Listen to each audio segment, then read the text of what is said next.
আমাদের বগুড়া থেকে শিল্পী কনক চাপা, উনি নাকি নমিনেশন উঠাইছে। ওনার আবার একটু শখ জাগছে, মমতাজের মতো উনি সংসদে যাইয়া গান গাইতে চাই।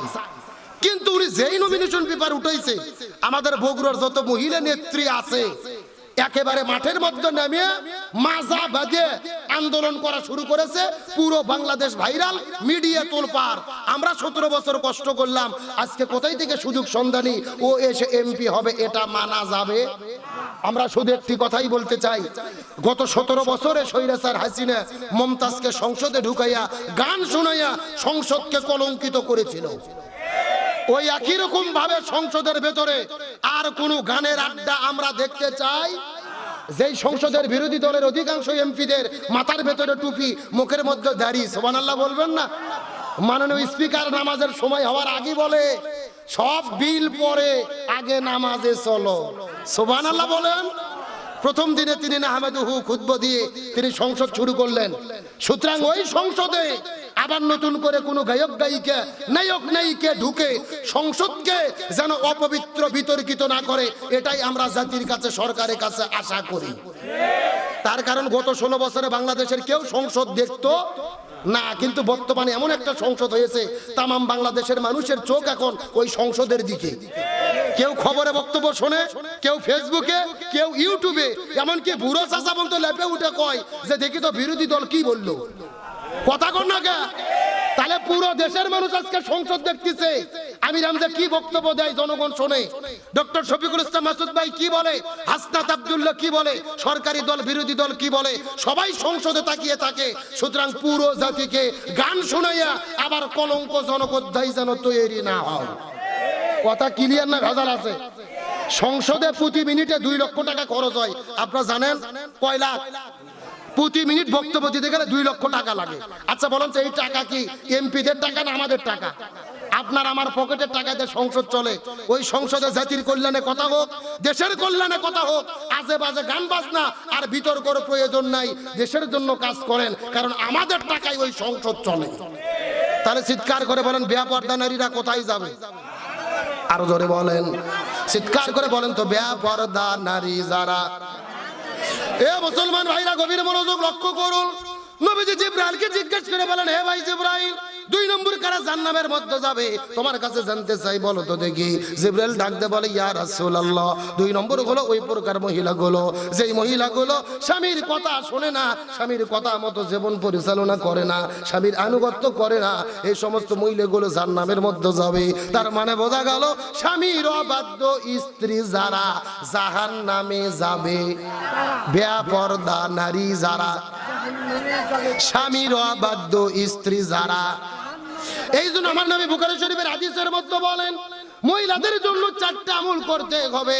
এই 4টা আমল করলে আল্লাহ 8টা জান্নাতের দরজা খুলে দেবে। 1 নম্বর হলো নামাজ, 2 নম্বর হলো রোজা, 3 নম্বর স্বামীর খেদমত, 4 নম্বর পর্দা। 1 নম্বর নামাজ, 2 নম্বর রোজা, 3 নম্বর স্বামীর খেদমত, 4 নম্বর পর্দা। এই 4টা আমল যদি কোনো মহিলা করতে পারে, আল্লাহ তাদের জন্য 8টা জান্নাতের দরজা খুলে দেবে রে। যেই দরজা পছন্দ ওই দরজা দিয়ে তারা আল্লাহর জান্নাতে চলে যাবে। আল্লাহ মহিলাদেরকে 4টা আমল করার তৌফিক দিক, বলে আমিন। এখন আসেন মূল আলোচনায় ফিরে। সাহাবী হানজালার কি গোসল বাকি? মিনিট 5 সময় কি দিবেন? চলবে চলবে, সত্য সত্য কারা কারা চলবে হাত তোলেন তো। তাকবীর নাই, আগের মতো সাউন্ড নাই, হাত নামান। আচ্ছা, আপনাদের এইদিকে কি ফুটবল খেলা হয়? বিয়ে বিয়ে খেলা হয় না? এক পাশে যারা বিয়ে করছে তারা, আর এক পাশে যারা বিয়ে করলে তারা, এমন খেলা হয় না? এখন একটা তাকবীর দেবেন, প্রথমে তাকবীর দেবে যারা বিয়ে করেনি তারা, তারপরে তাকবীর দেবে যারা বিয়ে করেছে তারা। দেখি কাদের সাউন্ড বেশি দেখার দরকার আছে না নাই? প্রথমে হাত উঠানো অবিবাহিত কারা কারা দেখি। এ কারা কারা বিয়ে করে ছেলে পেলে হাত উঠাও দেখি, হাত উঠাও। লিল্লাহি তাকবীর, মারহাবা, হাত নামাও। এখন যারা যারা বিয়ে করেছেন, বাবাজিরা, মুরব্বীরা, যারা যারা বিয়ে করেছেন হাত তোলেন।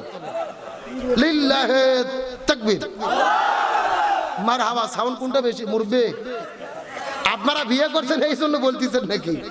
আসলে বিয়েলাদের সাউন্ড বেশি হওয়ার কারণ হলো বিয়েলাদের সংখ্যা বেশি। এখন বিয়ে বা বিয়ে সবাই মিলে 60-এ যদি একটা তাকবীর দেই, সাউন্ড কম হবে না বেশি হবে? সবাই মিলে এমন একটা তাকবীর দেব, আশেপাশে কোনো সার পোকা, তেলা পোকা, উই পোকা, ইসলাম বিদ্বেষী শক্তি যদি থাকে, ওদের অন্তরে যেন কাঁপুনি সৃষ্টি হয়। রাজি আছেন? সবাই একটু টান টান করে একটাবার হাত তোলেন তো, কষ্ট করে সবাই হাতগুলো একটু নাড়াচাড়া করেন তো, ঘুম ছাড়ুক। আলহামদুলিল্লাহ করে হাতগুলো একটু মুষ্টি করেন, মুষ্টি। হ্যাঁ হ্যাঁ, লিল্লাহে তাকবীর, আল কোরআনের আলো, আল হাদিসের আলো, দুনিয়ার মুসলিম,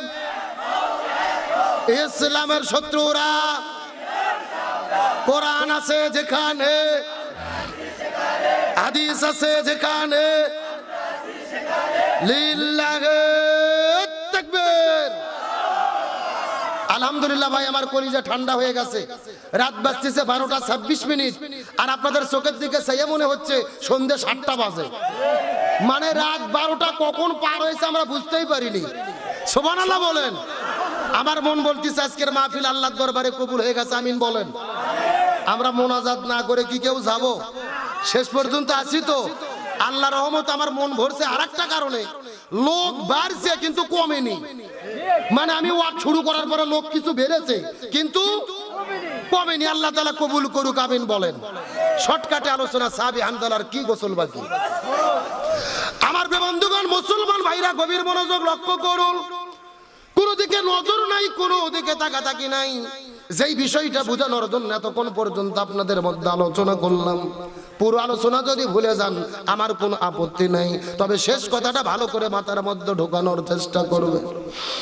হানজালা কান্না করে করে বলে, ইয়া রাসূলুল্লাহ, আমার স্বামী দুনিয়ার মধ্য থেকে বিদায় নিয়ে চলে গেছে, আপনার কাছে দাবি হলো আমার স্বামীর জন্য গোসলের ব্যবস্থাটা করে দেবে। নবী সাহাবীদেরকে ডেকে বললেন, এ সাহাবীরা ভালো করে খোঁজো তো দেখি হানজালার লাশটা কোথায়। হানজালাকে সুন্দর করে গোসল করে দিতে হবে, নতুন কাপড় পরাইয়া তাকে সুন্দর করে দাফন কাফন করে দিতে হবে। কিন্তু দুর্ভাগ্যজনক ব্যাপার হলো, সাহাবীরা পুরো মক্কা মদিনার মধ্যে খোঁজাখুঁজি করলেন, কিন্তু দুর্ভাগ্যজনক ব্যাপার হলো হানজালার লাশটা খুঁজে পাওয়া গেল।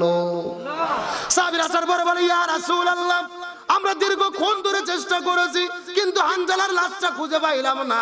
রাসূল ডাকতে বলে, সাহাবীরা কখনোই হতে পারে না।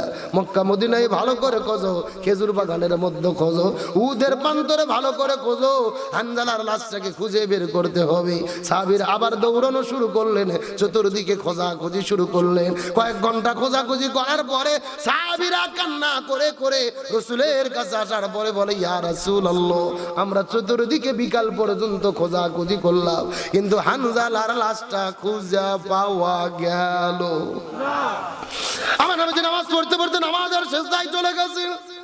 আল্লাহর কাছে ফরিয়াদ করে বলেন, আল্লাহ, আপনার কাছে জানতে চাই, আল্লাহ আপনি কি হানজালার উপরে কি বেশি রাগান্বিত হয়ে গেলেন নাকি?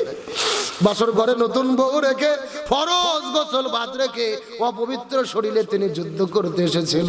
আল্লাহ আপনি জানি না তার উপর নারাজ হয়ে গেছেন কিনা।